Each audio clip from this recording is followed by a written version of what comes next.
Today we're going to talk about our capacity for animation production, or our cap. Every animator has a cap, and the value of an animator is directly tied to their cap.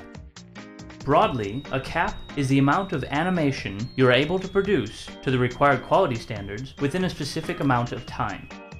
For instance, if you had to produce animation at Pixar quality, you might only be able to produce 1 second per week. That would be your cap.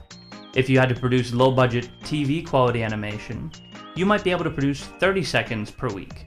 Again, this would be your cap.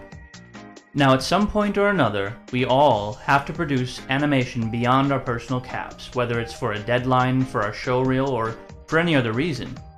Unfortunately, we usually use artificial means to increase our cap, such as sleeping less or even pulling all-nighters, taking fewer or shorter breaks, or ignoring the fundamental principles of animation or cutting corners.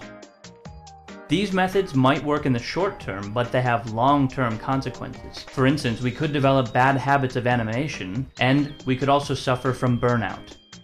Burnout literally is the result of working beyond your capacity for too long.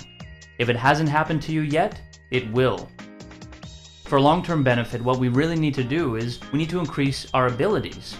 Because the bottom line is, we will never get more time, but we can get more education and more experience. However, these two need to be balanced on what is called the ability spectrum. On one end we have education, and on the other end we have experience. What we learn from the ability spectrum is that we must keep our education and our experience in balance. What this means is that every time we have a new experience, we should educate ourselves about that experience. And every time we gain education, we should apply that education and get experience. So basically, if you read about a new principle or get education on animation, you should definitely apply that as soon as you can, and then you actually have experience applying that principle of animation. On the other hand, if you learn something new while on the job and you gain some experience, then you should definitely read up and find out what others have written about what you've just experienced. This is how we keep ourselves balanced between education and experience and overall raise our ability. And what this will help us to do is to increase our capacity for animation production. And the two aspects of our capacity are speed and quality. And as our ability goes up, we will either be able to animate with greater speed or greater quality, but hopefully both. What this will allow us to do is get more done in the same amount of time. So we may not be able to have more time, but we can have a greater capacity within that time.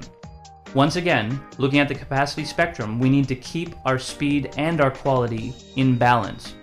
This means that if you are very fast at animating, then maybe you should work on your quality a bit more. And if you're very good at producing high quality animation, then maybe you should take some time to work on your speed. Train your speed.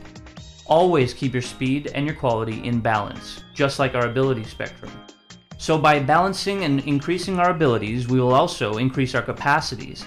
And as we balance our speed versus our quality, we will increase our overall capacity for animation. Our cap will go up. But what is capacity? Well, the literal definition of capacity is energy. Energy is the capacity to do work. So our goal then is to increase our energy. This is what we'll talk about in our next video. That energy, in the human sense, has 4 components: physical energy, emotional energy, mental energy, and spiritual energy. I'll explain more in detail next time.